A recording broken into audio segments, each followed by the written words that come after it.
This conference will now be recorded.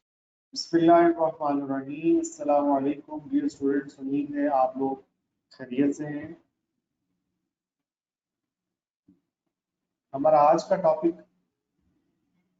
Eligibility और ineligibility of certain persons to become director.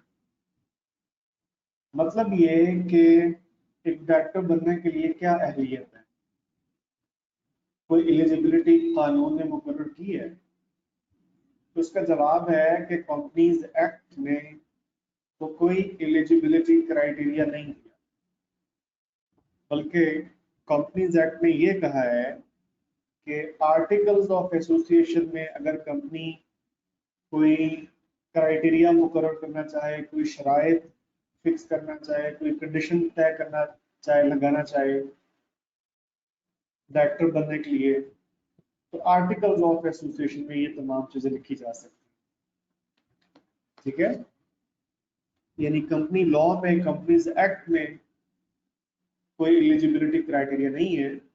अगर कोई मुकर्रर करना है तो फिर आर्टिकल्स ऑफ एसोसिएशन में लिख लिया जाए। मसलन आर्टिकल्स ऑफ एसोसिएशन में ये लिखा जा सकता है कि जिस भी पर्सन के पास कम से कम इतने नंबर ऑफ शेयर्स होंगे तो वही डायरेक्टर बन सकता है। अगर कोई specific number of shares as a minimum तय किए गए हैं तो उन्हें क्वालिफिकेशन शेयर्स कहते हैं। मतलब कि जिस बंदे के पास उतने शेयर्स होंगे वही क्वालिफाई होगा, अहल होगा डायरेक्टर बनने के लिए। तो ये आर्टिकल्स ऑफ एसोसिएशन में लिखा जा सकता है। अच्छा, इसी तरह कोई स्पेसिफिक एजुकेशनल रिक्वायरमेंट तय की जा सकती है डायरेक्टर बनने के लिए, लेकिन इसको भी आर्टिकल्स ऑफ एसोसिएशन में लिखना होगा। अलबत्ता लॉ में इन एलिजिबिलिटी लिखी हुई है, कौन कौन पर्सन डायरेक्टर बनने के लिए अहल नहीं है, ये लिखा हुआ है लॉ में, कंपनीज एक्ट में। सेक्शन 153 है जिसमें कि इन एलिजिबिलिटी के सारे पॉइंट्स लिखे हुए हैं, जिनमें सबसे पहला पॉइंट है कि अगर एक पर्सन माइनर है तो वो किसी कंपनी का डायरेक्टर नहीं हो सकता। अब बिजनेस लॉ में आप माइनर के बारे में पढ़ आए हैं कि माइनर की एज से मुतालिक क्या रूल्स हैं, बिजनेस लॉ में वो लिखे हुए। तो जनरली आपको मालूम है कि 18 इयर्स से कम का जो पर्सन है वो माइनर तस्वुर किया जाता है कानून के मुताबिक। तो माइनर इन एलिजिबल है कंपनी का डायरेक्टर बनने के लिए। इसी तरह अनसाउंड माइंड पर्सन भी इन एलिजिबल है। वंस अगेन रेफरेंस दूंगा बिजनेस लॉ के सब्जेक्ट का, वहीं पे आपने ये पढ़ा था अनसाउंड माइंड किसे कहते हैं। अब यहाँ पे उसको दोहराने की जरूरत नहीं है। इसके बाद नेक्स्ट पॉइंट है कि अगर किसी शख्स ने अपने आप को इंसॉल्वेंट डिक्लेयर करवाने के लिए अदालत में एप्लीकेशन दी हुई है, if someone has applied to be adjudicated as an insolvent, adjudicated मतलब डिक्लेयर। अगर किसी पर्सन ने अदालत में एप्लीकेशन दी हुई है कि उसे इंसॉल्वेंट एडजुडिकेट कर दिया जाए, मतलब डिक्लेयर कर दिया जाए, और उस बंदे की जो दरख्वास्त है वो अभी तक कोर्ट में पेंडिंग है, तो ऐसा शख्स भी किसी कंपनी का डायरेक्टर बनने के लिए अहल नहीं है। अब इंसॉल्वेंट के बारे में भी आप लोग बिजनेस लॉ के सब्जेक्ट में पढ़ चुके, यानी एक ऐसा पर्सन जिस पे लाइबिलिटीज ज्यादा हो, एसेट्स कम हो, या हो ही ना उसके पास एसेट्स, कि वो अपने ऊपर जो लाइबिलिटीज है, जो डेट्स है, वो वापस कर सके, अदा कर सके। तो ऐसा बंदा फिर अपने आप को इंसॉल्वेंट डिक्लेयर करवाने के लिए अदालत में दरख्वास्त दे दे, अदालत को सबूत दे, एविडेंस प्रूफ दे, अगर अदालत मुतमईन हो गई तो इसे इंसॉल्वेंट डिक्लेयर कर देगी। ठीक है, कोई बंदा अपने आप को खुद ये डिक्लेयर नहीं करता, बल्कि इसके लिए अदालत जाना। खैर, अगर एक पर्सन इंसॉल्वेंट अपने आप को डिक्लेयर करवाने के लिए कोर्ट चला गया और उसकी जो दरख्वास्त है वो अभी तक अदालत में पेंडिंग पड़ी हुई है, तो ऐसा बंदा भी किसी कंपनी का डायरेक्टर बनने के लिए इनएलिजिबल है। इसके बाद नेक्स्ट पॉइंट है, if he is an undischarged insolvent. अच्छा, अनडिस्चार्ज इंसॉल्वेंट का मतलब है एक ऐसा शख्स कि जिसने अदालत में दरख्वास्त दायर की हुई है अपने आप को इंसॉल्वेंट डिक्लेयर करवाने के लिए, लेकिन उसकी दरख्वास्त पे अभी अदालत ने कोई फैसला नहीं किया और उसे उसकी जिम्मेदारियों से, लायबिलिटीज वगैरह से कोई डिस्चार्ज नहीं किया। मतलब जो इंसॉल्वेंसी प्रोसीडिंग है कोर्ट में वो शुरू हुई है, लेकिन अभी अदालत ने उसे मुकम्मल तौर पे डिस्चार्ज डिक्लेयर नहीं किया कि तुम तमाम जिम्मेदारियों से बरी हो, तुम्हारे ऊपर जितनी भी लायबिलिटीज है तुम्हें उनसे डिस्चार्ज किया जाता है। तो इस किस्म का फैसला अभी कोर्ट ने नहीं किया। ऐसे पर्सन को कहते हैं अनडिस्चार्ज इंसॉल्वेंट। अगर एक शख्स अनडिस्चार्ज इंसॉल्वेंट है तो ये शख्स भी कंपनी का डायरेक्टर बनने के लिए अहल नहीं है। फिर इसके बाद है कि एक ऐसा पर्सन की जिसे किसी कोर्ट ऑफ लॉ ने मुजरिम करार दिया। ये जो अल्फाज लिखे हुए हैं ना ई पॉइंट में, कॉन्विक्टेड, कॉन्विक्टेड मतलब सजा याफ्ता मुजरिम, ना सिर्फ उसको मुजरिम डिक्लेयर किया बल्कि सजा याफ्ता मुजरिम, और वो जेल में। और उसके ऊपर इल्जाम क्या था, किस जुर्म का उसके ऊपर इल्जाम था? ऑफेंस का मतलब जुर्म। तो जुर्म, जिस जुर्म में उसको सजा हुई है वो जुर्म ऐसा था जिसमें कोई मॉरल टर्पीट्यूड था, यानी कोई अखलाकी बुराई, इंतहाई बुरा काम अखलाकी लिहाज से। ठीक है, टर्पीट्यूड का मतलब होता है इंतहा का बुरा काम। तो जो जुर्म उसने कमिट किया था उसमें कोई अखलाकी बुराई इंतहा किस्म की थी। जैसे कि ये एक दो एग्जांपल्स यहाँ पे दी हुई हैं, मर्डर, किडनैपिंग, थेफ्ट, डिकॉयटी। क्योंकि जितने भी काम हैं और भी काफी सारे हैं, तो इनको हम कहते हैं कि ये ऐसे जराइम हैं कि जिनमें मॉरल टर्पिट्यूड इन्वॉल्व था।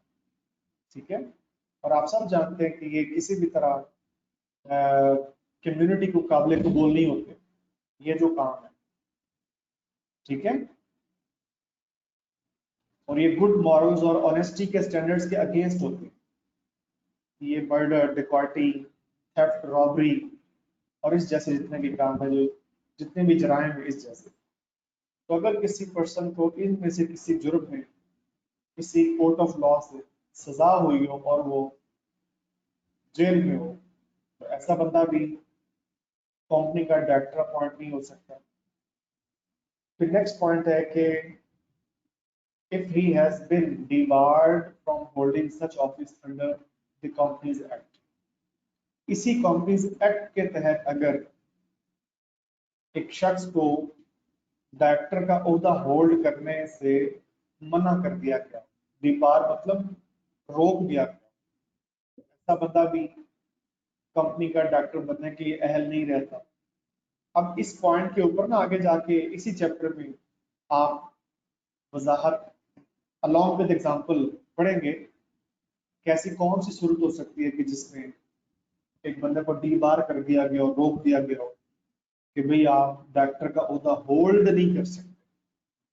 ठीक है, इसके बाद नेक्स्ट पॉइंट है कि if he is lacking fiduciary behaviour. अच्छा, आपको याद होगा कल के लेक्चर में आप लोगों ने फाइडुशियरी बिहेवियर का मतलब पढ़ा था, याद है जी? कल इसकी तफसील बयान की थी फाइडुशियरी बिहेवियर की। फाइडुशियरी रिलेशनशिप, फाइडुशियरी बिहेवियर। तो अगर अदालत से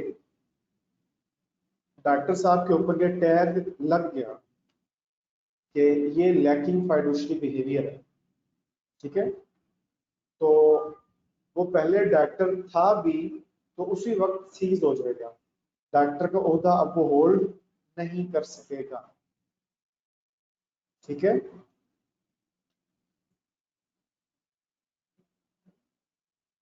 और यहाँ पे आगे देखें टाइम पीरियड लिखा हुआ है, at any time during the preceding 5 years।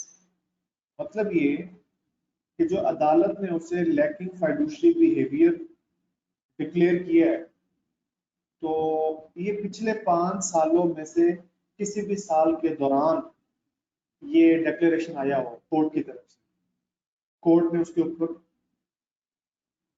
ये टैग लगा दिया हो कि भाई ये बंदा लैकिंग फाइडुशियरी बिहेवियर है।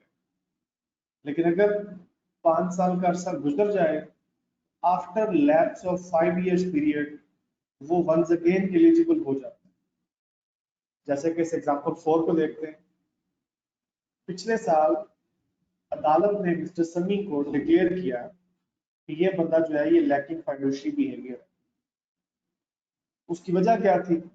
as he did not disclose his interest in transactions with the company, क्योंकि कंपनी के साथ कोई ट्रांजैक्शन थी किसी पार्टी की, और उस ट्रांजैक्शन में, उस कॉन्ट्रैक्ट में समी जो कि डायरेक्टर था, इसका अपना कोई मुफाद वाबस्ता था, कोई इंटरेस्ट इसका वाबस्ता था, जो इसने कंपनी को डिस्क्लोज नहीं किया, ठीक है, डायरेक्टर्स के सामने डिस्क्लोज नहीं किया था।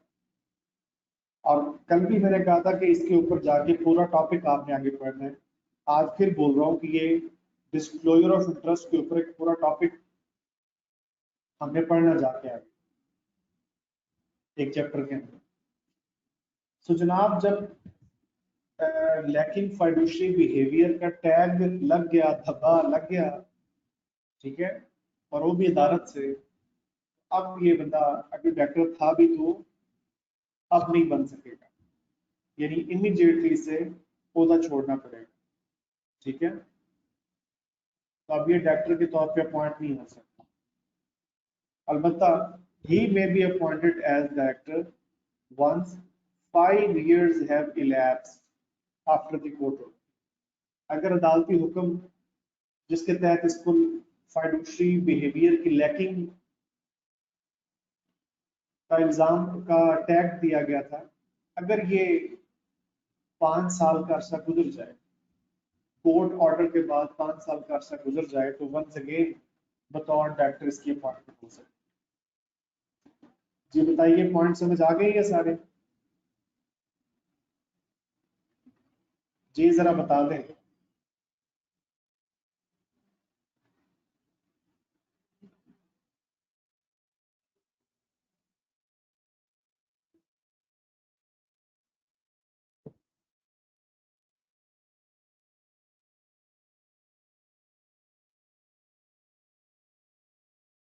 अच्छा जी, नेक्स्ट पॉइंट है कि if he does not hold national tax, अगर एनटीएन नहीं है तो भी ये कंपनी का डायरेक्टर नहीं बन सकता। लेकिन ये जो नेशनल टैक्स नंबर होल्ड करने की रिक्वायरमेंट है, इसके बारे में एक एक्सेप्शन लिखी हुई है कि अगर कमीशन चाहे तो इस रिक्वायरमेंट से एग्जेम्पशन भी दे सकता है। अच्छा, इसके बाद है कि he is not a member. अगर एक पर्सन कंपनी के मेंबर नहीं है तो वो पर्सन भी कंपनी में डायरेक्टर नहीं बन सकता। मैं उम्मीद करता हूँ आपको कल का लेक्चर याद होगा जिसमें हमने ये पॉइंट पढ़ा था कि डायरेक्टर्स मस्ट बी मेंबर्स। जी कुछ याद है? डायरेक्टर्स मस्ट बी मेंबर्स वाला पॉइंट याद है? ओके। तो अगर एक शख्स कंपनी का मेंबर ही नहीं है, कंपनी का शेयर होल्डर ही नहीं है, तो वो शख्स भी कंपनी का डायरेक्टर नहीं बन सकता। लेकिन इस रूल की कुछ एक्सेप्शंस हैं। जब भी ये 4 एक्सेप्शंस हम पढ़ने जा रहे हैं, ठीक है, ये एक्सेप्शनल केसेस हैं कि इनमें एक बंदा अगर कंपनी का मेंबर नहीं भी है तो वो डायरेक्टर बन सकता है। और ये पास पेपर्स में सवाल आया हुआ ये वाला, ठीक है। तो देखते हैं जी ये एक्सेप्शंस कौन सी है। ये देखिए मैंने लिखा भी हुआ है एक्सेप्शंस। तो ये 4 एक्सेप्शंस यहाँ पे लिखी हुई। सबसे पहला पॉइंट है, सबसे पहली एक्सेप्शन है कि a person representing a member who is not a natural person.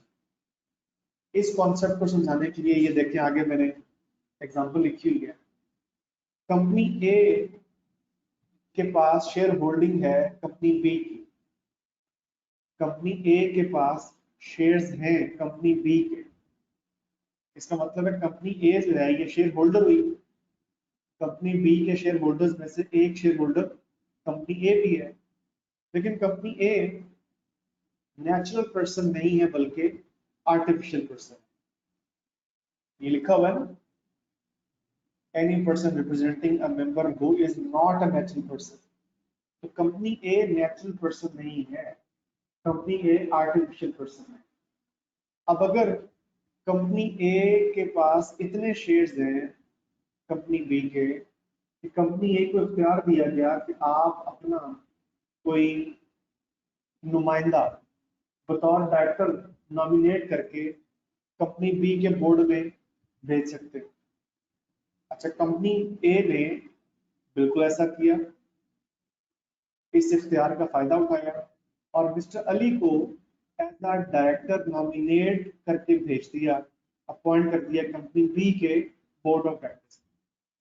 अब ये जो मिस्टर अली है इसको हम कहेंगे कि ये कंपनी ए की जानिब से नॉमिनेटेड है, नॉमिनी है as director in the board of company B. अब मिस्टर अली कंपनी बी के बोर्ड में डायरेक्टर तो है, लेकिन ये कंपनी बी का मेंबर नहीं, ठीक है। तो फिर ये कैसे डायरेक्टर बन गया?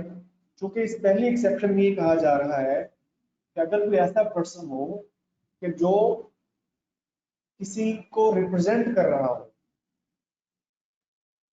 कोई ऐसा पर्सन कि जो नेचुरल पर्सन नहीं है, ठीक है। जैसे कि इस मिसाल में कंपनी ए को रिप्रेजेंट कर रहा है मिस्टर अली कंपनी बी के बोर्ड में, और कंपनी ए बताते खुद क्या है, नेचुरल पर्सन नहीं है, ये आर्टिफिशियल पर्सन।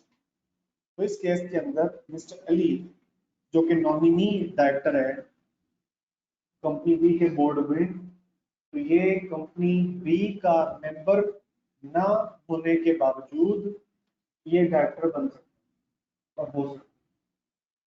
जी जरा बता दें, ये पहला पॉइंट समझ आ गया आपको? ओके, बाकी लोग भी प्लीज बता दें, सब लोग। अच्छा, इसके बाद है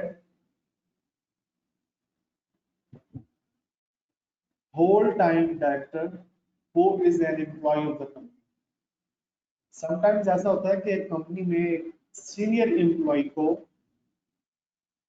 उसकी सीनियरिटी की वजह से, उसके तजुर्बे की वजह से कंपनी के बोर्ड ऑफ डायरेक्टर्स में एज अ डायरेक्टर अपॉइंट कर दिया जाता है। तो ऐसे डायरेक्टर को होल टाइम डायरेक्टर कहते हैं। अब ये होल टाइम डायरेक्टर कंपनी का मेंबर नहीं था, ना है, तो कंपनी का मेंबर ना होने के बावजूद ये कंपनी के बोर्ड में डायरेक्टर बन सकता है। जी बता दीजिए, ये भी बात समझ आ गई? Whole time director. अच्छा, तीसरा पॉइंट है चीफ एग्जीक्यूटिव। अच्छा, चीफ एग्जीक्यूटिव के बारे में थोड़ी सी तफसील से बात मैं यहाँ पे करूंगा ताकि पॉइंट आपको अच्छी तरह समझ आ जाए। वैसे तो इसके ऊपर पूरा चैप्टर आने वाला है, जो नेक्स्ट चैप्टर है हमारा चैप्टर 4, लेकिन यहाँ पे थोड़ी सी वजाहत जरूरी है ताकि आपको बात मुकम्मल तौर पर समझ आ जाए। देखिए, आमतौर पे डायरेक्टर्स में से ही एक डायरेक्टर को चीफ एग्जीक्यूटिव के तौर पे अपॉइंट किया जाता है, और आपको पता है डायरेक्टर्स मेंबर्स होते हैं, ठीक है। आमतौर पे यही तरीका है। लेकिन अगर डायरेक्टर्स में से ही किसी एक को एज चीफ एग्जीक्यूटिव अपॉइंट नहीं किया जा रहा कंपनी का, तो आउटसाइड द कंपनी किसी मुनासिब से शख्स को प्रॉपर जो कंपनी की रिक्वायरमेंट्स पूरा उतरता हो, अगर आउटसाइड द कंपनी किसी बंदे को ला के चीफ एग्जीक्यूटिव अपॉइंट कर दिया गया, तो ये वो बंदा है जो डायरेक्टर तो दूर की बात है, कंपनी के बोर्ड का डायरेक्टर तो बिल्कुल भी नहीं था, बल्कि कंपनी का मेंबर भी नहीं था।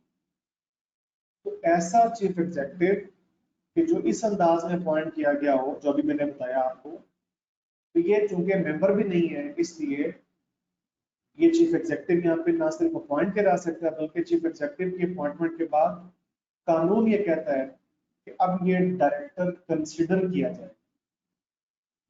ये जुमला याद रख लीजिएगा। अगर एक चीफ एग्जीक्यूटिव पहले से कंपनी का डायरेक्टर ना हो, लेकिन अगर आउटसाइड द कंपनी किसी बंदे को लाके chief executive of company appoint कर दिया जाए, तो ये चीफ एग्जीक्यूटिव कंपनी का डायरेक्टर कंसिडर किया जाता है, हालांकि ये पहले मेंबर भी नहीं था। जी बताएं, ये भी बात समझ आ गई? जी बता दें सब लोग जरा प्लीज। अच्छा, इसके बाद नेक्स्ट पॉइंट है कि अ पर्सन रिप्रेजेंटिंग,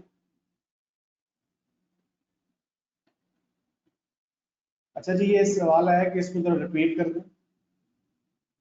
देखिए मैंने अभी कहा कि चीफ एग्जीक्यूटिव आम तौर पे डायरेक्टर्स में से ही किसी एक डायरेक्टर को अपॉइंट किया जाता है, लेकिन अगर कंपनी को यह लगता है कि जी इनमें से कोई इस अहल नहीं है, या कोई और वजह हो सकती है, अगर डायरेक्टर्स में से किसी एक बंदे को चीफ एग्जीक्यूटिव अपॉइंट नहीं किया गया, तो आउटसाइड द कंपनी किसी पर्सन को लाके तो चीफ एग्जीक्यूटिव अपॉइंट किया जा सकता है। तो ये जो चीफ एग्जीक्यूटिव है, ये मेंबर नहीं था कंपनी का, उसके बावजूद चीफ एग्जीक्यूटिव बना दिया गया। अब चीफ एग्जीक्यूटिव बनाने के बाद लॉ कहता है कि ये डायरेक्टर कंसिडर किया जाएगा। जी भाई समझ आई जिसमें सवाल किया था?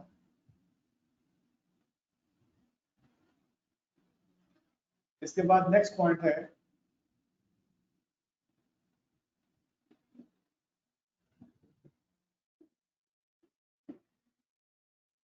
लास्ट पॉइंट है जी इसका, अ पर्सन रिप्रेजेंटिंग क्रेडिटर और other special interest through contractual arrangements.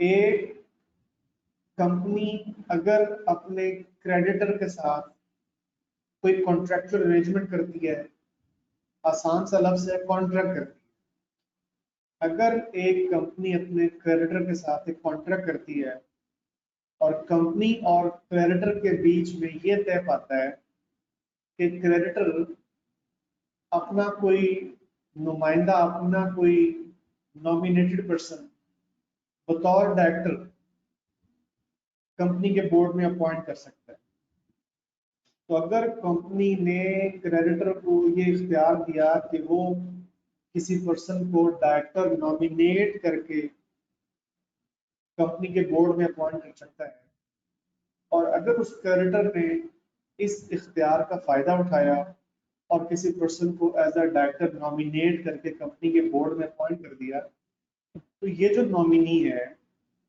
Nominee bye creditor, ये भी तो पहले से कंपनी का मेंबर नहीं था ना। तो कंपनी का मेंबर ना होने के बावजूद ये शख्स डायरेक्टर बन सकता है। तो ये है जी चार वो पॉइंट्स, चार एक्सेप्शनल केसेस जिनमें एक शख्स मेंबर नहीं भी है, उसके बावजूद वो कंपनी के बोर्ड में डायरेक्टर बन सकता है। ठीक है जी, ये जो एग्जांपल 5 लिखी हुई है ये दरअसल इसकी है, ये होल टाइम डायरेक्टर। ठीक है, जरा एग्जांपल पढ़े।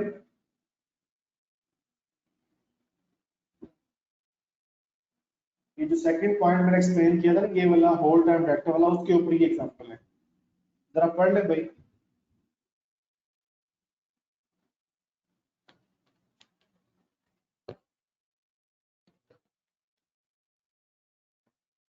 समझ आ गई जी बच्चों?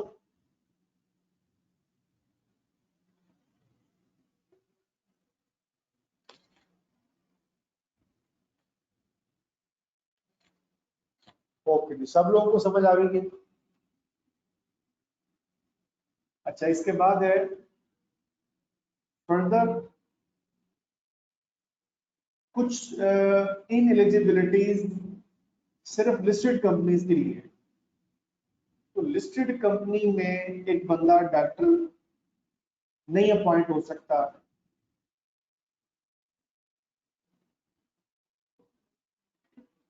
इन दोनों केसेस में इसका मतलब है लिस्टेड कंपनी में डॉक्टर बनने के लिए जो इनएलिजिबिलिटी है वो ऊपर वाले सारे पॉइंट्स भी हैं, लेकिन ये वाले मजीद 2 पॉइंट्स भी हैं, और ये दोनों पॉइंट्स सिर्फ लिस्टेड कंपनी के।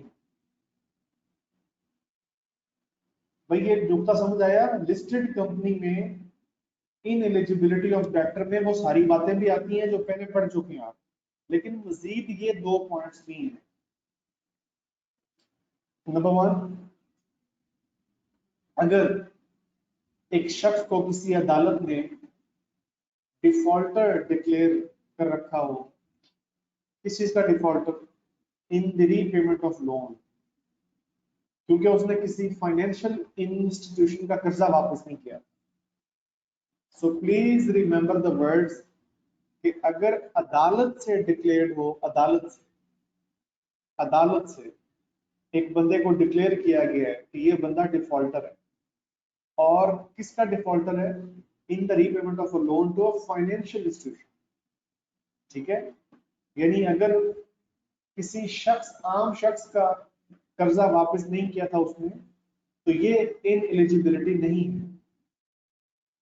बल्कि लैंग्वेज गौर से सुनिएगा, पढ़िएगा, देखिएगा, समझिएगा कि एक तो अदालत ने डिक्लेयर किया हो उसको डिफॉल्टर, और दूसरा उस लोन की रीपेमेंट में डिफॉल्टर डिक्लेयर किया हो कि जो लोन उसने किसी फाइनेंशियल इंस्टीट्यूशन का वापस करना था, जैसे बैंक वगैरह।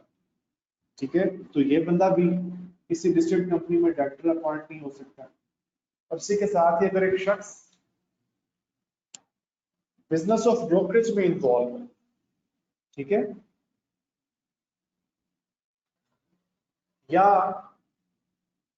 एक ऐसा शख्स के जो स्पाउस है किसी ऐसे पर्सन का कि जो बिजनेस ऑफ ब्रोकरेज में इन्वॉल्व है। बिजनेस ऑफ ब्रोकरेज का मतलब शेयर्स की सेलिंग और बाइंग का बिजनेस। ठीक है जी, भाई बता दें, ये पॉइंट समझ आया? बिजनेस ऑफ ब्रोकरेज शेयर्स की सेलिंग और बाइंग का बिजनेस। तो अगर एक शख्स खुद इन्वॉल्व है बिजनेस ऑफ ब्रोकरेज में, तो वो खुद भी किसी लिस्टेड कंपनी का डायरेक्टर नहीं बन सकता। या अगर स्पाउस है किसी ऐसे पर्सन का, तो वो तो भी लिस्टेड कंपनी में डायरेक्टर नहीं बन सकता। और इज अ स्पॉन्सर, डायरेक्टर और officer of a corporate brokerage house. Sponsor का मतलब इन्वेस्टर। अगर कॉर्पोरेट ब्रोकरेज हाउस का, आप कह लें स्टॉक एक्सचेंज का, वो कोई ऑफिसर है, डायरेक्टर है या स्पॉन्सर है, तो वो बंदा भी किसी लिस्टेड कंपनी में डायरेक्टर नहीं बन सकता। ठीक है जी, अब जरा इसको एग्जांपल समझ लेते हैं इस पॉइंट को। जैसे कि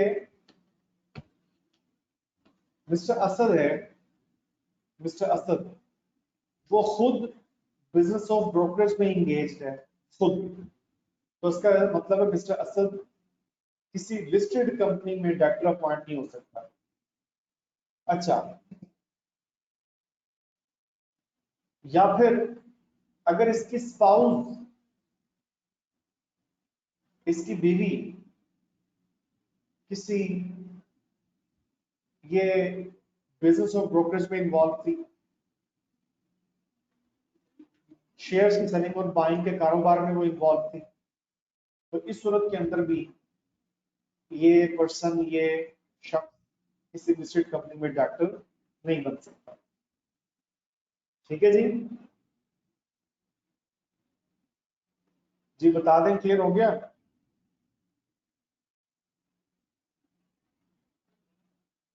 तो इसके ऊपर ये देखें, दो प्रैक्टिस क्वेश्चंस हैं, ये भी हम अभी पढ़ते हैं जी। Zafar was recently appointed as a director of HP Limited, जो कि एक लिस्टेड कंपनी है। In March 2018, the board of directors came to know that Zafar had been declared a defaulter by the High Court. तो देखते हैं जी इसका क्या जवाब है। कहते हैं कि जफर उसी सूरत में इनएलिजिबल होगा कंपनी का डायरेक्टर बनने के लिए कि अगर इसको किसी फाइनेंशियल इंस्टीट्यूशन के लोन की रीपेमेंट का डिफॉल्टर करार दिया गया। और अभी फाइनेंशियल इंस्टीट्यूशन के बारे में थोड़ी देर पहले बता चुका हूं मैं, यानी बैंक्स वगैरह। ठीक है, so if he has been declared a defaulter for any other reason, so he would still be eligible for appointment as that। ठीक है, तो इसलिए इस पॉइंट को एक्सप्लेन करते हुए मैंने 2-3 दफा इसको दोहराया था गाने में। ठीक है, अच्छा इसके बाद अगला प्रैक्टिस क्वेश्चन भी देख लेते हैं। Sajid was recently appointed as director of SE Limited, जो कि पब्लिक अनलिस्टेड कंपनी है, unlisted. In July 2020, the board of directors came to know that Mrs. Sajid की वाइफ वो बिजनेस ऑफ ब्रोकरेज में इन्वॉल्व है, शेयर्स की सेलिंग और बाइंग के बिजनेस में इन्वॉल्व है, स्टॉक एक्सचेंज में। ठीक है, discuss the appointment of Sajid as director.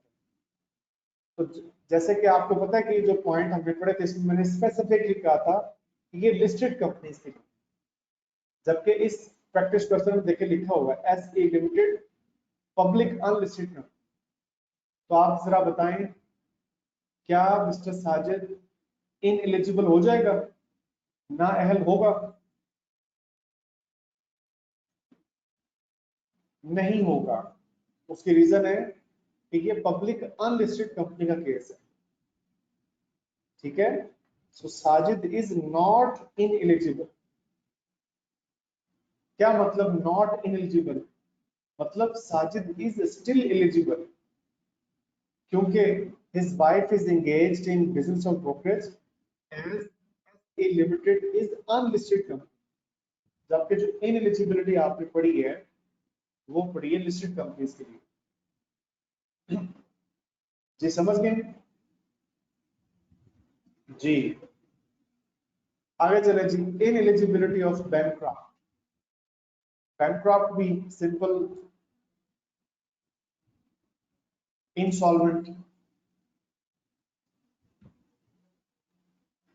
अब जैसे कि इनएलिजिबिलिटी के पॉइंट्स में हमने पढ़ा था कि अनडिस्चार्ज्ड इंसॉल्वेंट एक बंदा डायरेक्टर नहीं बन सकता।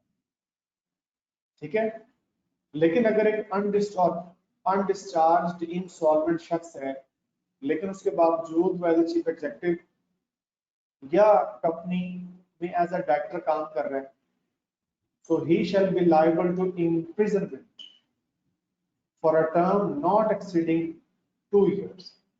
तो ऐसा बंदा जो है उसको ज्यादा से ज्यादा 2 साल तक की कैद की सजा हो सकती है और जुर्माना हो सकता है और दोनों सजाएं हो सकती है। ये और अंग्रेजी वाला है, मतलब उससे सिर्फ और सिर्फ कैद की सजा भी हो सकती है जो कि 2 साल तक की, या फाइन हो सकता है, या दोनों सजाएं इकट्ठी भी हो सकती है।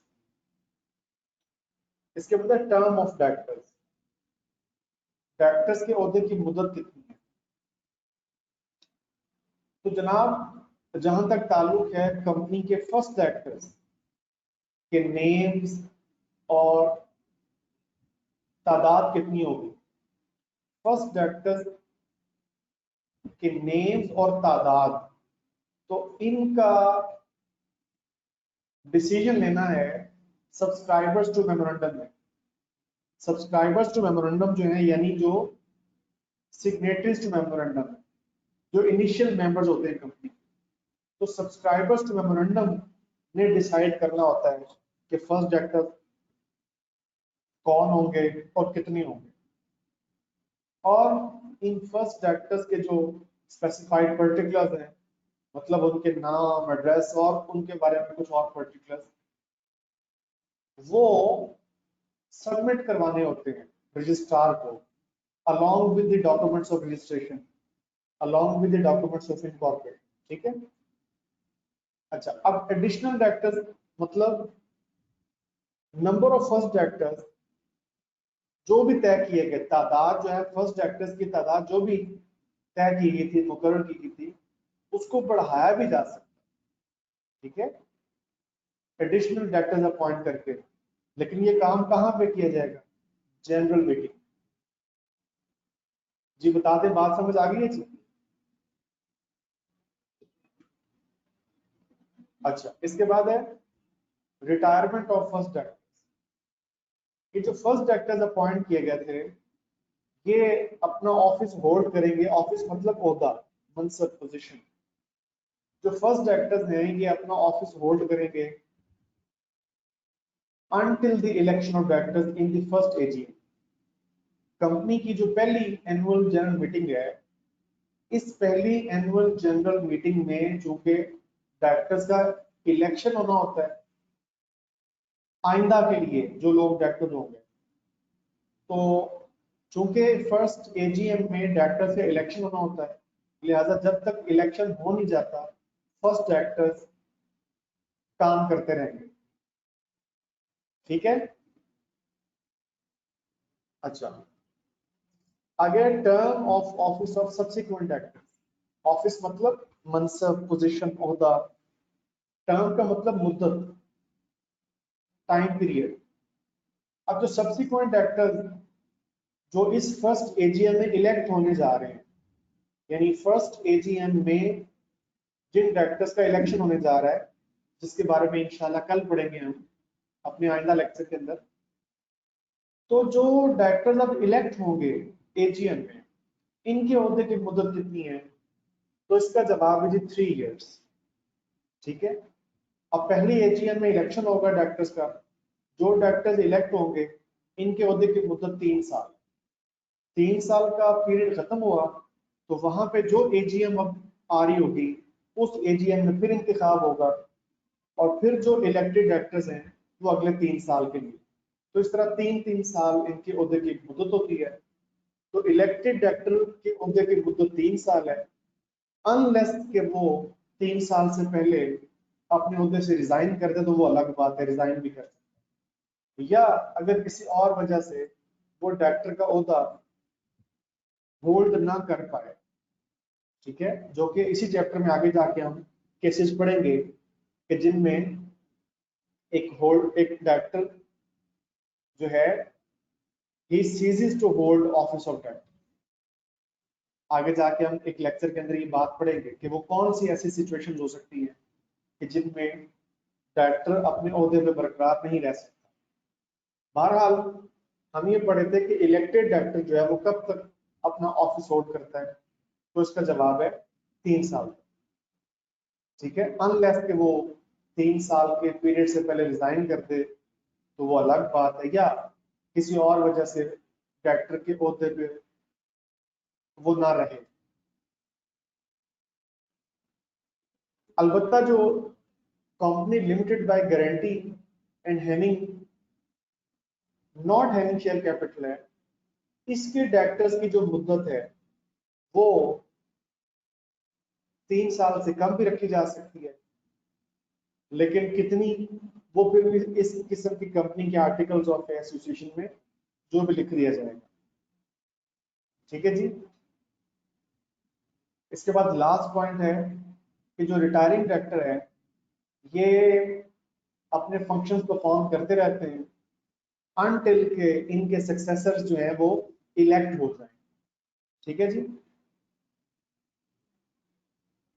और रिटायरिंग डायरेक्टर्स अगर खुद री इलेक्ट होना चाहें तो इन्हें इलेक्शन कॉन्टेस्ट करना पड़ेगा, इन्हें इलेक्शन के प्रोसेस में आना पड़ेगा। तो अगर ये जीत गए तो रिटायरिंग डायरेक्टर साहब फिर डायरेक्टर बन सकते। ये इलेक्शन का जो प्रोसेस है वो कल पड़ेगा इंशाल्लाह।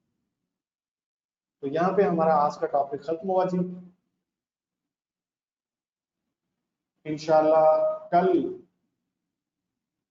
नेक्स्ट टॉपिक के साथ फिर मुलाकात होगी। तब तक के लिए अल्लाह हाफ़िज़।